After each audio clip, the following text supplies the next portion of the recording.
Good afternoon. I'm Richard Morgan, the founder of Chief Disruptor Defense. Welcome and thank you for joining us for this webinar on blockchain intelligence, which we're running in partnership with TRM Labs. I'll shortly hand over to today's speakers, but first I'll briefly cover some admin points. So today's session will be in two parts. Firstly, the pre-prepared remarks, which will last about 40 minutes, and then we'll move on to the Q&A part of the session. So we're fortunate to have a number of experts from TRM Labs joining us today, who are going to take us on a quick canter around the world, talking to us in detail about some of their geographical areas of expertise. So without any further delay, I'll now hand over to Nick Carlson, who's a senior investigator at TRM Labs. Welcome, Nick. Thank you, Richard. Yeah, I appreciate everybody attending, taking the time. I don't know how many folks are actually kind of crypto native, but you can see I got some charcoal on my face, got the fire going this morning, but apologize for that. Yeah, thank you for the opportunity to speak at this.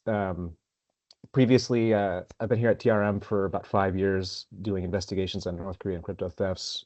Before that, I was at the FBI as an intelligence analyst, working on North Korean sanctions evasion, and before that I did SIGINT in the Army, so perhaps congruent with some of the experiences of folks back here. I think, especially for folks coming at crypto in North Korea without a ton of experience or interest in it necessarily, it can be kind of jarring and bizarre, but crypto in North Korea is kind of a special case. North Korea, unlike a lot of the countries we're going to be talking about later, it's a really awkward and isolated country that doesn't really have the normal trade relationships that places like Russia and Iran do. So crypto has become basically the de facto primary source of income for North Korea. And they don't do it by starting a new exchange and competing in the marketplace. They do it by thievery. And so even just last year, it was a record-breaking year for North Korea. They made just shy of $2 billion from crypto thefts. The vast majority of that came from a single kind of spectacular heist targeting Bybit. But so crypto has now basically become North Korea's key source of hard income, hard money. Prior to the emergence of crypto and crypto thefts, North Korea is basically a resource extraction economy. So things, very prosaic commodities like anthracite coal and magnetite, these were primary exports for North Korea. But many of those got choked off in 16, 17, and 18 during a period of heightened sanctions. And this amazing door, this amazing opportunity of crypto kind of opened for them, and they have taken full advantage of it. So for North Korea, crypto, it's not about evading sanctions necessarily. It's about just generating revenue. There are some really interesting things that, like Chris, my colleague, will talk about how Russia is using crypto to try to bypass and kind of subvert sanctions enforcement. For North Korea, that's not the key game for them. It's theft to generate revenue, to generate income, to then convert into hard currencies. And that's kind of the critical link in all of this, is that North Korea still depends on access to hard currency for what it needs. Even an economy as small as North Korea's can't sustain itself, can't purchase the goods, the commodities that it needs with crypto alone. So by point of comparison, just to kind of give people a sense of scale, the Bank of Korea, South Korea that is, estimated last year that North Korea's economy in 2024 was about $26 billion. So you compare that against $2 billion of basically pure profit, the scale of crypto thefts and how important it is to the North Korean economy kind of becomes obvious. And just by point of comparison, jumped on Wikipedia this morning and looking for a city in the United Kingdom of roughly equivalent GDP to North Korea, and it's Bristol. So just to give you a sense of how small the North Korean economy is, it's basically just a mid-sized city in the UK in global terms. So, who in North Korea is doing this? It's a pet peeve of mine, but often you'll hear people refer to state-sponsored hacking. That's not what this is. This is the state, right? The people who these hacking organizations, and we have many different code names for them, in the industry, but generally just kind of refer to it as Lazarus. It's kind of a catch-all term. That's the RGB. That's North Korea's kind of CIA slash NSA slash DIA. It's a large intelligence agency. It is the government, right? It is the state in North Korea. So it's not state sponsored, it is the state. And when people, try to frame this and compare it, it really is unique in that nobody else is playing the same game North Korea is, right?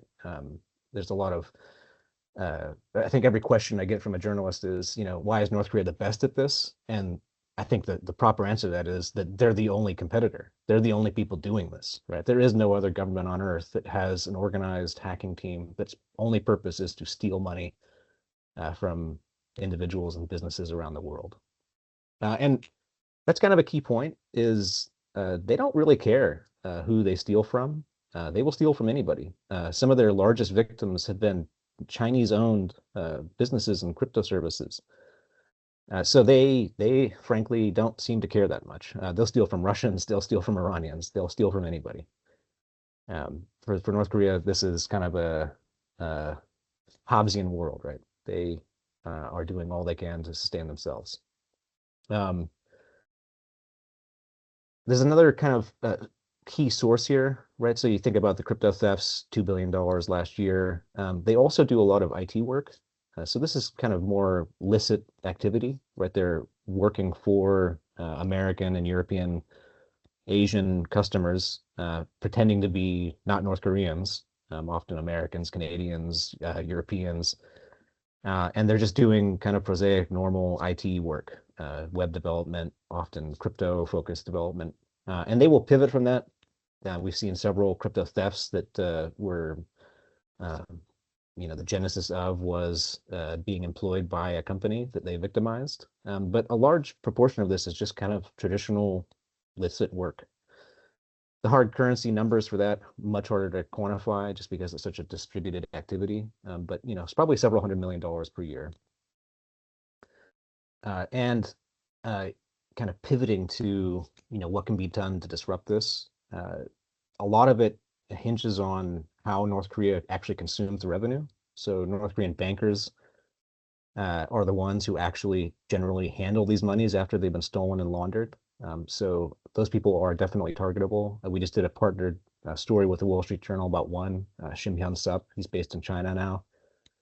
But these guys are all over the world. And this is kind of an outgrowth of how North Korea evaded sanctions in the mid-2010s, that they had to have covert bank reps overseas. But these people are out there, they're targetable. The outlook, it's a geometric growth rate, right? Last year, they stole more than any prior 2 years combined.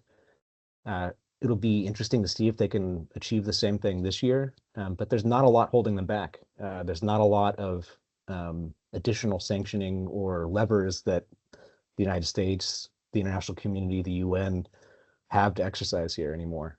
So we don't expect this to curtail or diminish in any significant way. So yeah, pending the Q&A, wanted to keep this brief and to the point. That's my prepared comments. Good afternoon, everyone. My name is TM Penho. I'm currently the TRM Blockchain Senior Intelligence Expert. I'm focused on API regions and also anything that is related to Chinese organized crime. So can they see the slide? Actually, I don't know. Pretty much I have over 20 years of experience working with the US DoD agencies.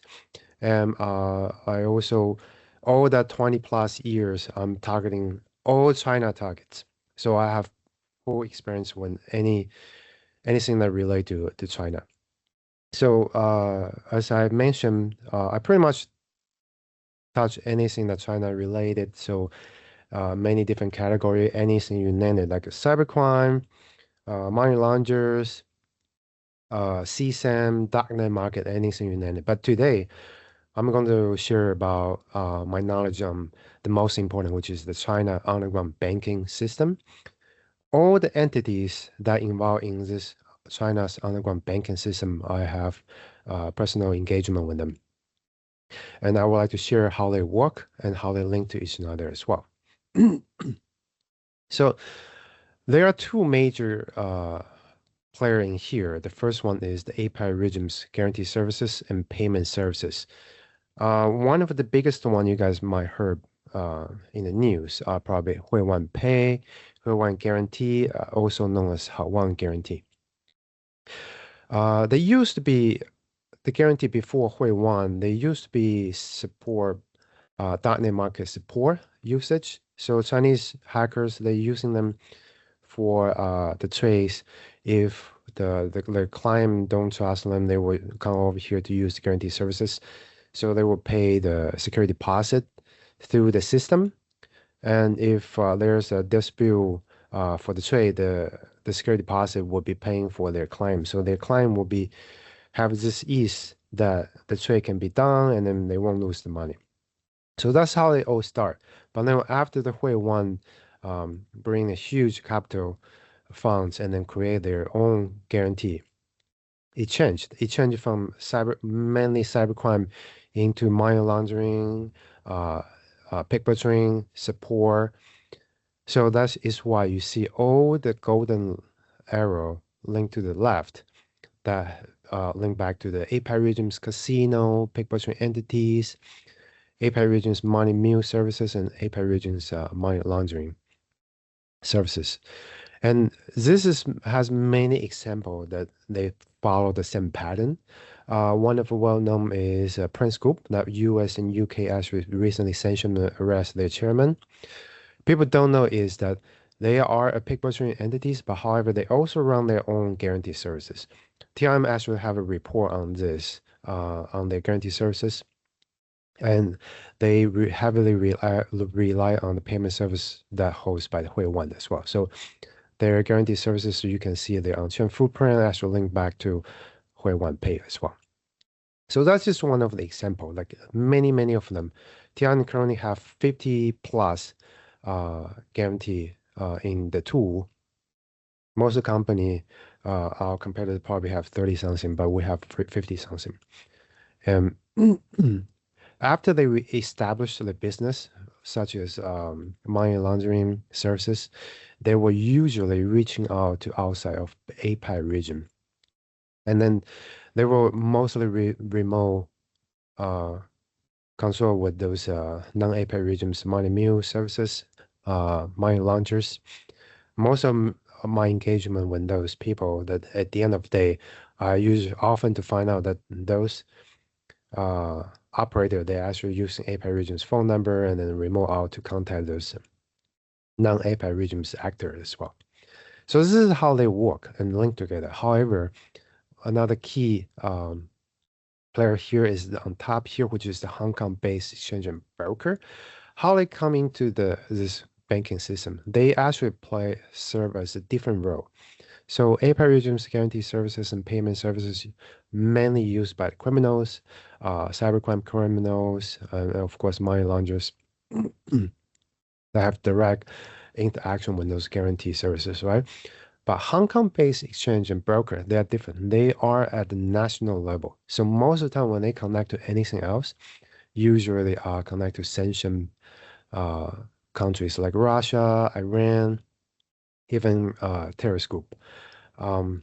Some of them you might hear more detail from my colleague Will and Dan. Will and Chris.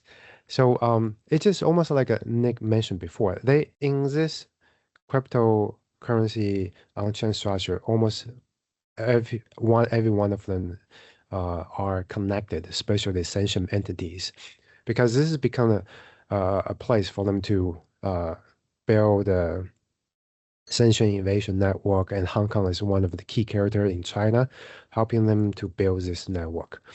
And as you can see that on the left side to connect to the Hong Kong base exchange and broker, they are usually Chinese manufacturer or reseller. This manufacturer and reseller also include a final precursor. They rely on those Hong Kong based exchange to help them facilitate the payment services. And those Chinese manufacturer and reseller, they also include with ban and control items such as dual-use goods. Will might mention that later in his presentation. And also they sell drones to Russia and all this because in the mainland China, the crypto is banned. So they can't really using any crypto in there. But however, Hong Kong is one of the gray area that still accept and able to do the trading and exchange. That is why most of those companies, they use entities located in Hong Kong, but they might not necessarily run by the Chinese. They could be run by the Russian, not because in early 2023, 2024, at that time when we sanctioned Russia, there's many Russian actors come to China and starting to establish their business. And that's where they start to, we see a lot of different on-chain funds flow through those type of entity, and the user show up as A7. And Chris will probably talk about this more as well. So Hong Kong-based exchange and broker, and after they go through here, they will usually, the criminals or those Chinese manufacturer will use them to cashing out through them. Depends on who their business partner is. If they deal business when Iran or Russia, they usually will off ramping Iran or Russians VAPs. VAPs stand for Virtual Asset Service Providers. But if they are dealing with the APAC region's criminals or threat actors, they usually will off ramp at the APAC region's VAPs. So you can see over here, and then some of them even linked to the non-APAC regions and money launderers as well. So in this whole China underground banking system, they are well structured, and we actually TRM map it out pretty well. And just this one page in the China underground banking system, I can talk over an hour. So if you guys would like to know more, maybe you guys can book a session with me, and I can talk through all this all day long, and many different engagement story to share as well. So that's pretty much it. And then I will give the mic to the next speaker, and then we can talk about more detail on different entity as well. Thank you so much. Hey folks, my name is Chris. Thanks for coming here. The main takeaways from here that I'm hoping that we can get is kind of look at an overview of how Russia and this particular entity are moving funds. And then if there's any questions, opportunities for cooperation, feel free to reach out to me. You can get my contact information from the organizers of this. We can discuss ways to maybe interdict some of these cash flows, discuss some of my research at length. This is kind of just a 10-minute summary, so there's tons of detail here, of course, that we're not going to be able to get into. But let's kick it off. So I'm Chris. I've been working here for a couple of years doing the crypto side of things. Before this, I was in the Russia space working for a company called Data Miner for about 7-ish years or so. So I've been studying Russia, its the ways that it sponsors disinformation, cyber warfare, et cetera, for about 10 years in total now. Where I focus now is mostly on this entity that we'll be discussing, which is A7. The main kind of bluff here is that it's huge. We're looking at tens of billions of US dollar in transactions. We know that this is coordinated with other nation state actors at a level that means most likely that it's working with the governments and not just local entities there. This covers pretty much the whole axis of bad guys, China, North Korea, Iran, and Venezuela. Using blockchain insights, some of the kind of like crypto magic, as well as some of the more just kind of like mundane going through and tracing the flow of funds, you can look at almost an end-to-end, very often end-to-end understanding of Russia's entire supply chain. Creates a lot of marvelous opportunities for understanding things like what Russia's wartime economy looks like, where they're, who they're buying things from, what they're able to produce on their own. Gives you opportunities for looking at where we could disrupt the supply chain, and of course, what we all hope for, find avenues for seizing large sums of funds. Next slide, please. So let me give a little bit of background on what A7 is before we dig into some of the crypto aspect of this. It's essentially a Kremlin project. Whether or not it was ideated by this individual in the picture, Elon Shore, or by the Kremlin is kind of irrelevant at this point. They're so deeply intertwined that you can say it's a joint project from Elon Shore. Who is Elon Shore?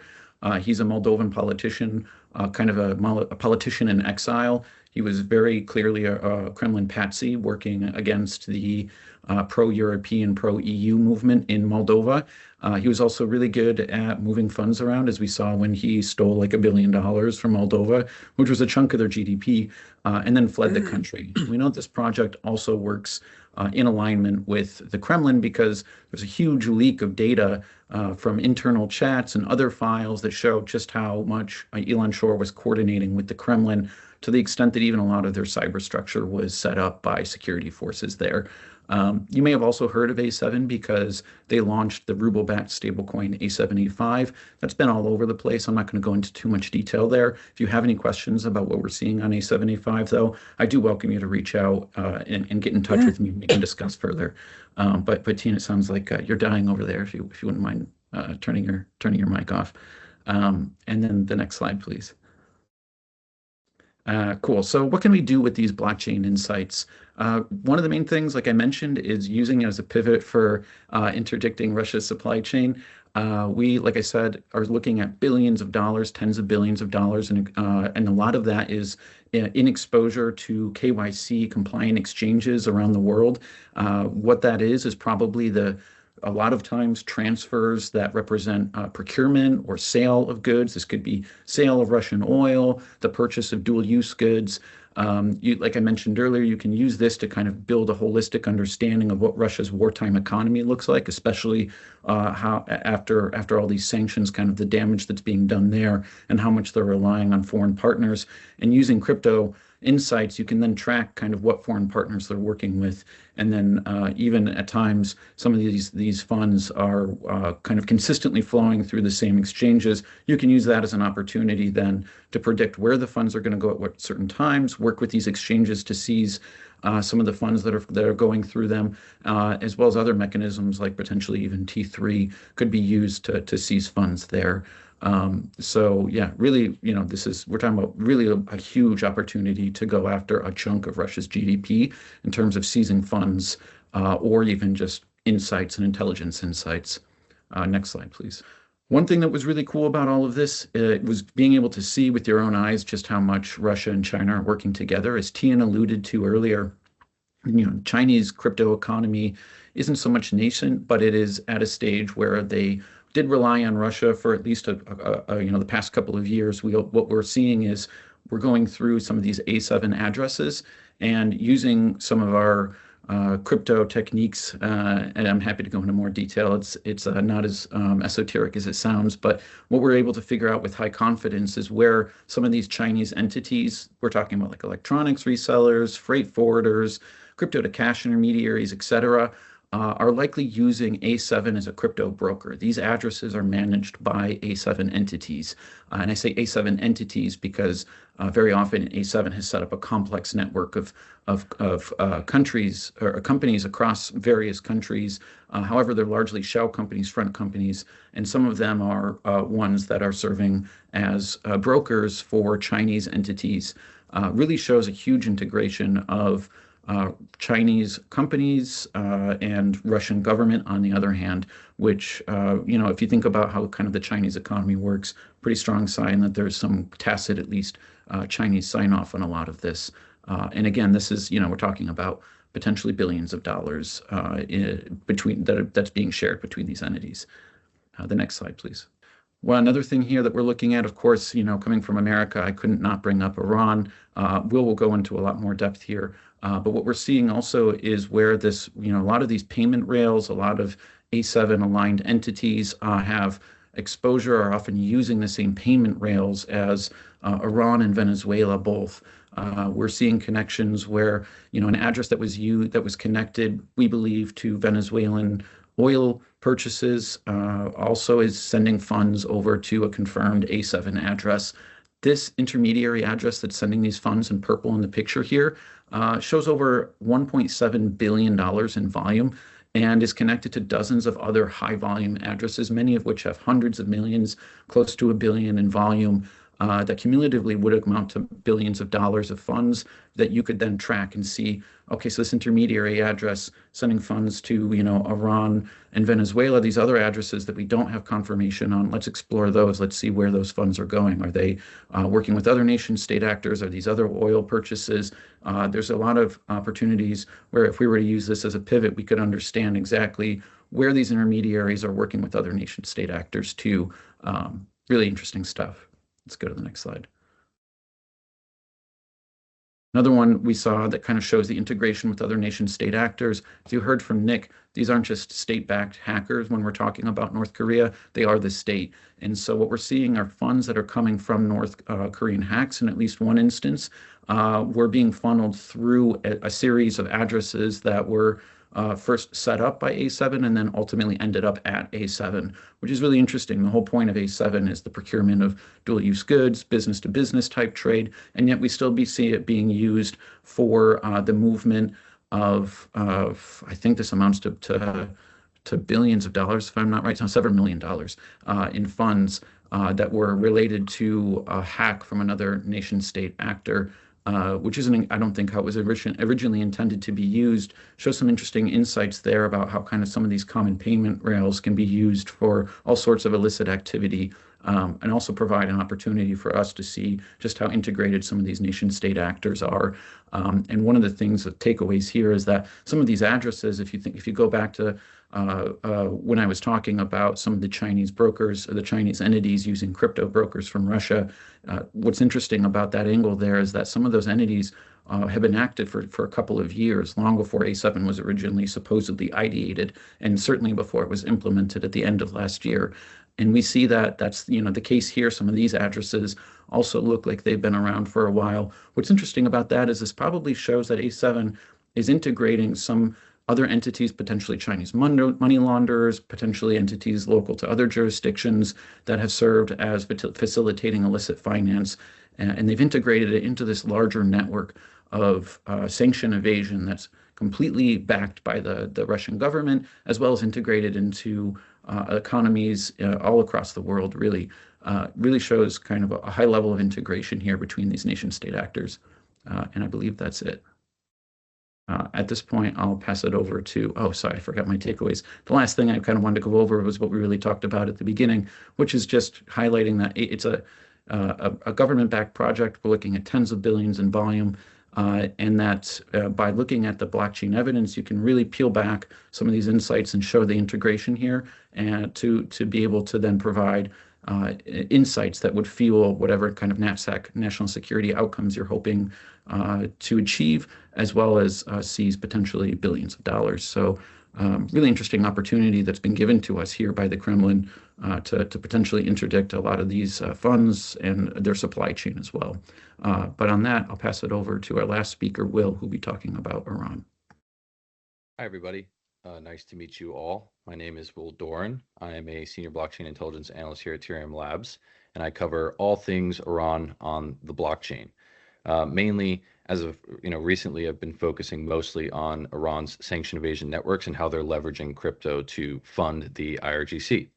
So today, I'm going to talk to you about a case study focused on an entity called ZX. I'm sure being in the UK, you guys have all heard of this entity. It's been quite popular in the news recently. OFAC actually recently sanctioned it, and this was based off an investigation that actually started here at TRM Labs. So I want to walk through that. But before I get into the ZX case study, I wanted to kind of give you guys a brief overview of Iran's crypto economy and what it looks like. So really, since 2023, Iran crypto has kind of exploded onto the scene, especially domestically within the country. There's a lot of large domestic cryptocurrency exchanges. Popular ones you may have heard of is Novitex, Wallex, Ramsonx, Abon Tether. And really, these initially were set up in Iran's domestic economy to give Iranians access to the US dollar. It's essentially another payment rail that is used to access global markets. Most of this activity happens through Tether or other stable coins, as it's pegged to the US dollar.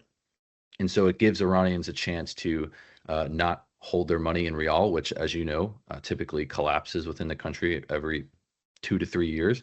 And so it provided some sort of sense of stability for normal Iranians. Now, despite that retail usage, Iran's government has been pretty hesitant to officially adopt crypto as kind of a government-sponsored activity to a degree. And so a lot of these cryptocurrency exchanges like Novitex, for example, are not actually given licenses to operate. They're kind of given an exception to the rule. And knowing that, they have to play the game. So the regime understands the advantages of crypto, right? The anonymity of it, that Western nations and hostile countries are typically a little bit behind the curve in being able to trace these funds. And they understand that. And so they take advantage of it. They use these domestic cryptocurrency exchanges to intake funds from shell companies and laundering networks and sanction evasion networks outside of the country to get fiat into the country and fund the IRGC. But overall, since 2024, we've observed roughly around $11.5 billion in crypto activity connected to Iran. And then in 2025, that number stayed around $10 billion, just over it. So they're not really speculative spikes. This is sustained volume. So in 2025, Iran was dealing with war. They were dealing with hacks from the Israelis, a ton of pressure from Western sanctions, but and regional instability, but they still managed to keep the same amount of crypto volume, which is pretty incredible. And it shows that this is really institutionalized now in Iran's economy. Illicit activity, which for us in Iran includes sanction evasion networks, IRGC financing, roughly is around $600 million a year. It's around 5% of the total volume. I actually speculate, though, that this is closer to $1 billion in volume that the IRGC is bringing in through crypto per year. And the ZX story will kind of highlight how they're doing this. Like I said before, a lot of this stuff dominates with USDT, that's Tether on the Tron network. Why? It's cheap, it's liquid, it's widely accepted globally by brokers. It's very easy and fast to move across borders. Other assets kind of show up at the margins, but USDT is definitely the backbone of where a lot of Iranian, I guess, sanctions evasion activity occurs. For liquidity, though, Bitcoin mining. So Iran has a very, very large Bitcoin mining apparatus. They've actually partnered with a Chinese company called VABTC, in which they set up these mining facilities within Iran, and this is how they've been doing it actually since I believe 2020, and it's generating kind of liquidity for them, and then they eventually try to transfer that stuff over to other chains in order to sell oil, evade sanctions, and things like that. So that's kind of just a brief overview of where the Iranian crypto economy sits. But now I want to get into our case study today, which is ZX Ion. So bottom line up front, these are two cryptocurrency exchanges that were incorporated and registered in the United Kingdom, operated out of Dubai and Iran, that processed around $1 billion in stablecoin linked to or as direct property of the IRGC between 2023 and 2025. How did it start? Here at TRM, what this investigation really started with was in June 15th, 2025. So this is right around the 12-day war between Israel and Iran. Israel had hacked Novitex and many of the central banks of Iran, or at least suspected Israeli hacking groups did this. They were able to obtain a treasure trove of intelligence information from those hacks, which were then used to kind of map out Iran's sanction evasion and IRGC funding on the blockchain. So what this ended up culminating in was on June 15th, Tether froze a large cluster of Tron addresses that were tied to Iranian state-linked activity. And then here at TRM, we began to trace those counterparties. And we came across an entity called ZX. So immediately the off-chain research began, kind of your OSINT research began, and the filings for ZX Ion and ZX in the UK were virtual office addresses, nominal directors, repeated dormant declarations, kind of all of the red flags that show you that this is likely a shell company. And the majority of activity on the exchanges didn't really line up with what they were publicizing. They were publicly saying that they were doing around $1.3 billion a day on chain. That just did not match up with the activity that we were seeing here at TRM. And so there was a lot of red flags that began to pop up. Another thing that was in the corporate filings was the exchanges were originally registered in 2021, 2022 by an individual named Babak Morteza Zanjani. Many of you may know him if you've worked Iran, but Babak Zanjani is a IRGC regime financier. He originally was working for Iran's national oil company and selling oil on behalf of the regime. He was sanctioned by the US and then delisted, I think, in 2016. But he was the entire time he was selling oil for the regime, he was embezzling money off the top. So the Iranian regime arrested him. They sentenced him to death. And right as the Trump administration came into power and the regime realized that they were about to be sanctioned heavily again, they actually commuted his death sentence and said, hey, we actually need you back in the game. You set up this crypto infrastructure in the past. It's time to put it to work. So his sentence is commuted in 2024, and that's right around when we see ZX's volume just absolutely spike for IRGC. So you can kind of look at the timelines and it makes sense, right? Iran is getting strangled. They know they're about to be heavily sanctioned again. And so they start utilizing all these creative ways in order to bring funds into the IRGC, into the regime. So Zanjani's behind this. He operates out of a conglomerate, multiple conglomerates in the UAE, one of those being Dot One Holding Group, which is a conglomerate of other Iranian billionaires. And they span across all different industries, conducting trade with China, Russia, and ZX was kind of this puzzle piece for them in the UAE. That was a front company, obviously registered in the UK. So given all that information, what do we begin to do here at TRM? We started expanding our attribution. So this is taking, one wallet address and trying to figure out, okay, if this entity owns this address, how many more do they own? And then mapping it out from there so we can get a better picture of what's going on the blockchain. And so we conducted test transactions, direct engagements, and essentially what we were able to do is take one address and multiply it and really get a big picture of what was going on here. Then in August 2025, the Israeli authorities designated 187 Tron addresses as direct property of the IRGC. By this time, we already had a good idea of what ZX looked like on-chain. When this happened, we were able to overlay them and see that it was direct overlap. So all of the IRGC addresses that the Israeli sanctioned were also ZX. And when you looked at the volume, it was over $1 billion in stable coins. So this was kind of the smoking gun that was really shocking to me, that the regime literally set up a shell company in the United Kingdom. Why did they do that? I'm not entirely sure. I think part of it was bad OPSEC, but at the same time, you're able to just set up just enough cover that if any lay person was looking into it, they wouldn't necessarily think anything. So it worked for a while.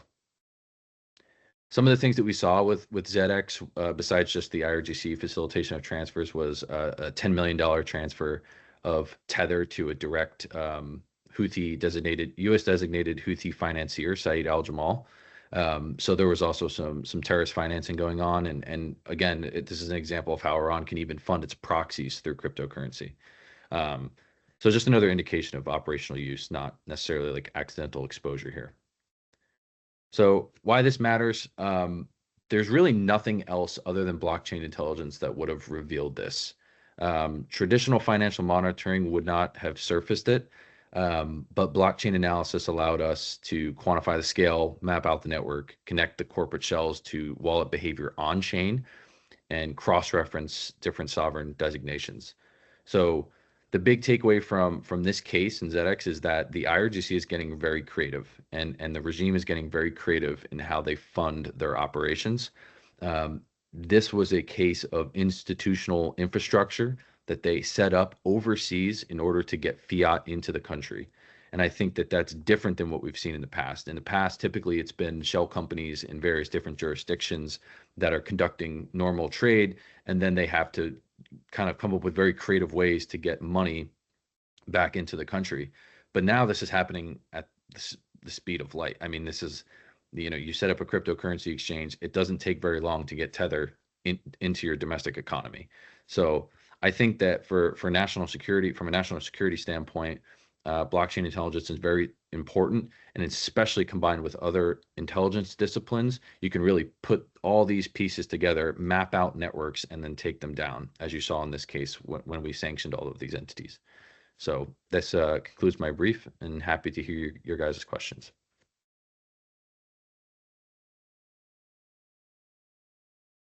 Great, thanks for that. We'll just bring everyone back onto the stage, so to speak.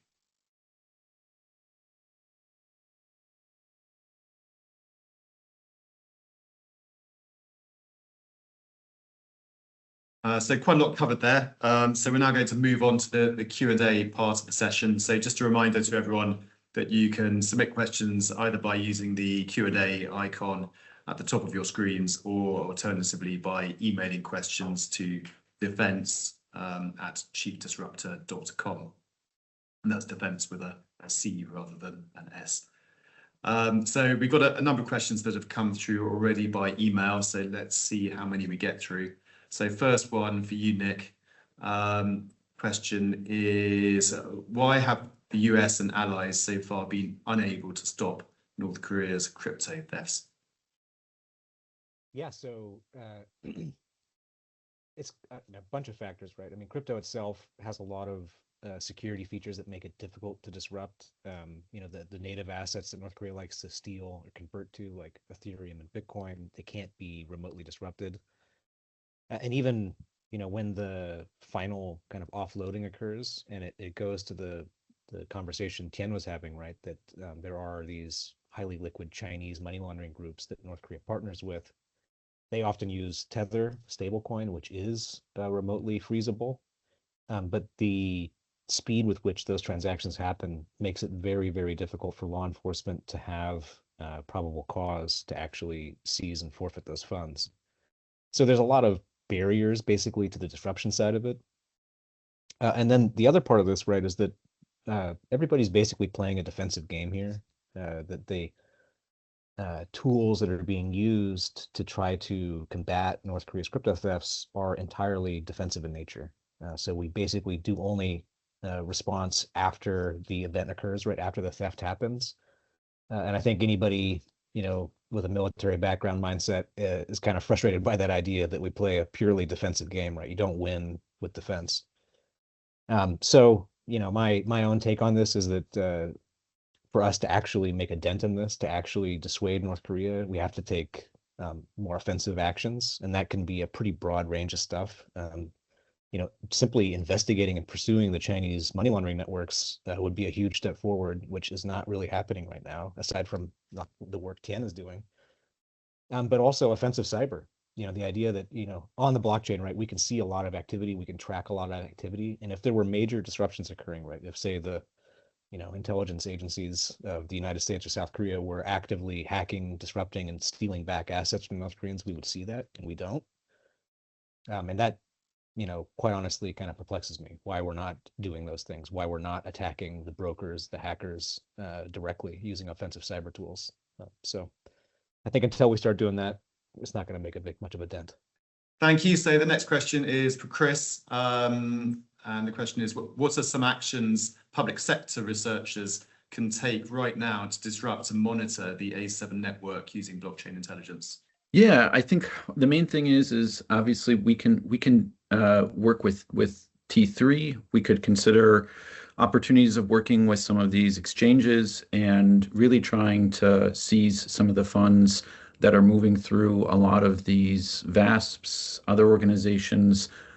We can try and monitor where those funds come out. I think there's a lot of opportunities, like to what Nick was saying, essentially, where we could really red team a lot of what's going on here, since this is essentially a portion of of the Russian economy here that's being moved on chain and is technically illicit funding, right? Since it's sanction evasion, it's going through a sanctioned sanction evasion network. This could be a really ripe opportunity. What we can do on our end is try and work with those agencies if anyone's interested in doing these kind of things to affect those kind of outcomes. We can provide a list of targets, up-to-date assessments of where they have funds, kind of what organizations we're seeing them partner with.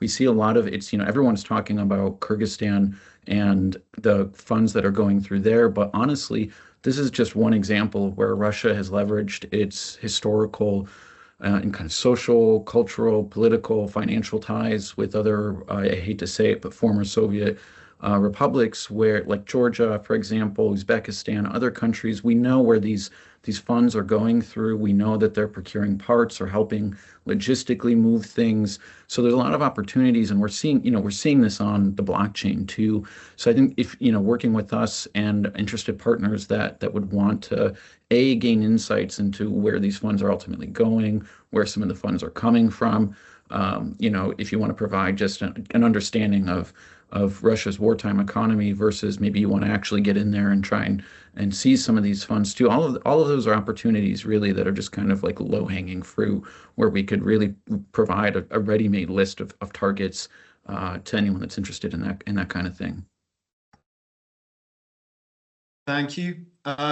The next question, it's more about sort of policy, not aimed at anyone in particular, so I'll throw it out there and see who wants to add some thoughts or give some thoughts. So the question's about comparing and contrasting attitudes in US government versus UK, and noting not all of the audience is UK based, perhaps widen it to NATO. But what are your thoughts on official recognition of the opportunity presented by blockchain intelligence and thus the resourcing of blockchain intelligence in the US compared with elsewhere?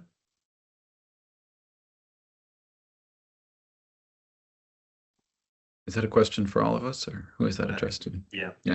Question for all of us. Whoever feels they have some thoughts to share on it, some insights. I think everyone's just kind of understanding, like, it's, took a really long time. I think people like Nick were a lot more pioneers here and could probably speak to it, but I think that it took a really long time for folks to understand just the kind of impact that you can have. And over the last few years, I think people have really started to invest resources there. The US, I know, is really engaged in this fight and really interested in going after and achieving national security outcomes using the insights that we can provide. But I see that with a lot of partners everywhere.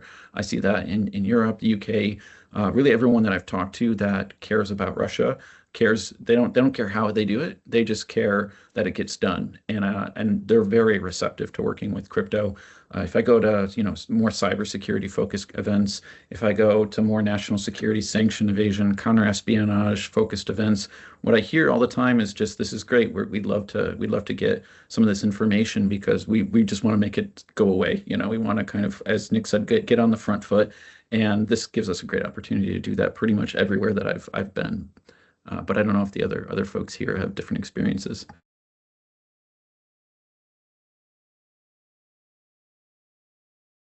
Okay, let's go on to the next question then. So the next one is on Iran, so that'll be one for you, Will. How does on-chain payments of human assets transform arrests from isolated events into network-level intelligence opportunities? Yeah, I think this is a really interesting question. We don't often talk about the cross-section of human intelligence, which is my background previous to TRM. I worked for a decade doing clandestine human for the military. I don't think that this is talked about enough, is how blockchain or how crypto really is leveraged in human intelligence operations, especially in the modern day. One perfect example of this, I mentioned before in my briefing that the Israelis, after they had hacked Novatex, or had a group hack Novatex on their behalf, they got a treasure trove of intelligence information. Right after that hack, what we saw was large arrests within Israel of spies that were spying on behalf of Iran and being paid in crypto, with many of those funds originating from Novatex. It actually started with the arrest of one individual, and then what we saw was, over the course of a couple of days, multiple individuals then be arrested. I don't have direct proof of this, but based on all the indicators, My suspicion is that this individual was arrested. They were being paid in cryptocurrency. The Israelis were able to trace this on the blockchain, map out the network, figure out who the handler was, where the funds originated from, and then go ahead and arrest the network. And so I think from a counterintelligence perspective, when you're looking at human intelligence, and you arrest an operative that's conducting espionage in your country, and they're being paid in crypto, you now have a massive opportunity with Blockint to potentially expand the network, figure out who their handlers are, find the origins of funds. Now, of course, as this is happening on Monero, this makes things a lot more challenging, but surprisingly, this stuff is not for the most part. And then secondly, from an actual offensive human perspective, if you're conducting human intelligence operations across the globe, there's no better way to pay your asset than in cryptocurrency. It's the fastest. You no longer have to go through the rails that you, or kind of the precautions that you used to have to go through. It's much easier to obfuscate. And the great thing about platforms like TRM is you can actually use it to see what you look like on chain. So you can do a little red teaming yourself and say, hey, what are we looking like on the blockchain when we're paying assets? Is this stuff easily traceable? And so I just wanted to highlight that because I think it's an under talked about piece of blockchain intelligence. Great, thanks for that. So we've got another question, which again, I'll throw it out there and see who has any thoughts or insights to share. So the question is, traditionally scams are treated or have been treated as a consumer protection issue. Has the pendulum swung sufficiently towards recognition that it's actually a hostile state activity which requires an all-of-government response, or is there still some way to go? Yeah, I'll jump in, pending Tian's thoughts, but we see a lot of this, right? That the Chinese organized criminal groups that control and operate a lot of the pig butchering scams, they're intertwined with basically every kind of bad guy activity there is out there. So we see, Mexican drug cartels cooperating with the same organizations to launder the revenues from their drug thefts. The North Koreans, when they actually try to liquidate the crypto they've stolen, often ends up with these money laundering groups controlled by organized Chinese criminals. So I wholeheartedly agree, right, that the pig butchering is just a single aspect, a single facet of a much more complicated problem. And I don't know that the pendulum has swung.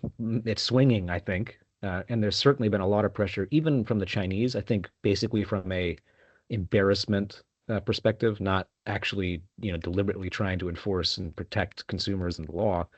But we've seen some very aggressive executions. So don't embarrass Xi Jinping. That's a sure way to get executed. But hand it off. Anybody else have any thoughts? Yeah, Nick got pretty much covered on that part. But so bring the example for the Prince Group, right? We took them down there pretty much one of pig butchering entities, and they also. I mentioned before, those entities are involved with those guarantee services. Those funds are the origin of those Chinese cybercrime group, Chinese organized crime group. They get all those money from those source, and then they move the funds out from there. So pig butchering group is one of the group that heavily involved in getting the funds from the victims, and then they move those funds into those platform, and every Chinese actor sharing the funds. So it's actually quite important also, like we're taking them out little by one. We actually did a good job. They cracked down on Hui1 Pay and also Hui1 Guarantee. That once those Chinese criminals are outside of the guarantee services, and then they are cut their ties from those pig butchering group. Actually, you'll be surprised. It's much easier for us to chase them, because once they use those platform or tied to the pig butchering, the structure will be very complex. Even though you use TRM tools, it will take a lot more time. But once they got taken down, they will be on their own. So they won't be sharing the on-chain infrastructure, and then easier for us to chase. I have many different case study I can show you, and it shows, just like Nick say, you can see them actually, those Chinese money launderer and pig butchering group, they link together in between the drug cartel even. So they move the funds between scammer and the drug cartel as well. So this is, yeah, that's pretty much Yeah, and just to Great. throw this out there, potential interest to UK folks, right, is the connections that a lot of these organized Chinese criminal groups have with legitimate business in places like Hong Kong. That we often see, very direct overlaps, shared ownership structures, joint ventures between otherwise, seemingly legitimate businessmen in Hong Kong and these criminals. I mean, I'm looking at a case right now. It's a triad drug kingpin murderer, and he's directly in business with ordinary seeming businessmen. Thank you. So we've got another Russia focused question. So one for you, Chris. How does blockchain intelligence allow for inferring Russia's strategic goals?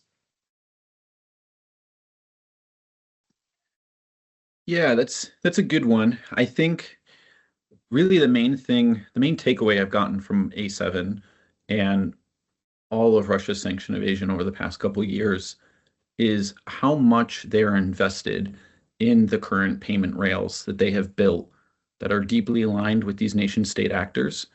To me, that indicates one, a phenomenal amount of financial investment as well as time investment. And it seems the main takeaway from that is really any kind of effort from any global leader to get Russia on side and working on a different axis, so to speak, to bring Russia back into the fold. Any thought that we might have had, about trying to make Russia a friendly state, an ally, all of that seems kind of like a fool's game, given how much Russia has internally, we know, become disillusioned with the West and America, sure, but also just how much they are building and have built really deep ties with financial systems embedded in Venezuela, in Iran, in China, even North Korea. It seems like an alliance that would be really, really hard. It would take a lot of time, a lot of financial realignment to get that to in any way go back to a structure like what you would have, maybe what the Germans were hoping it would be back in 2013, right?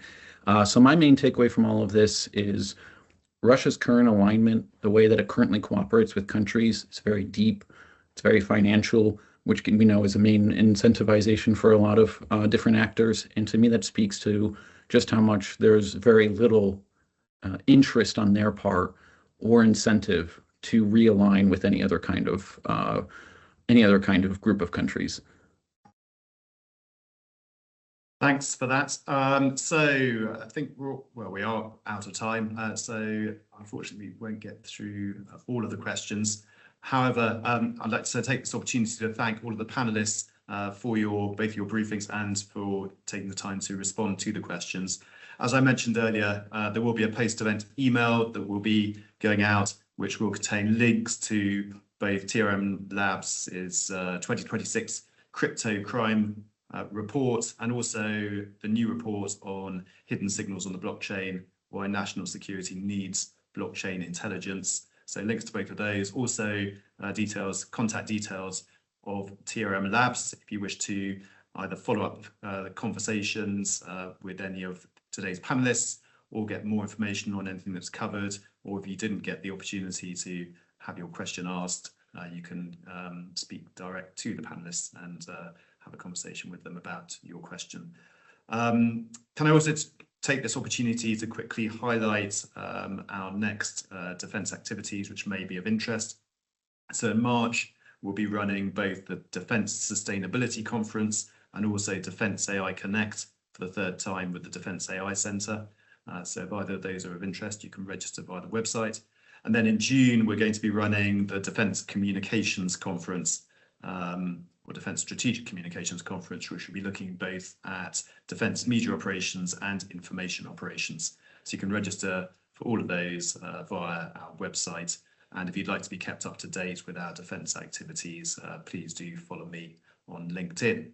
So thank you again to the panelists, and thank you to the audience for joining us today. And I look forward to seeing all of you at subsequent activities.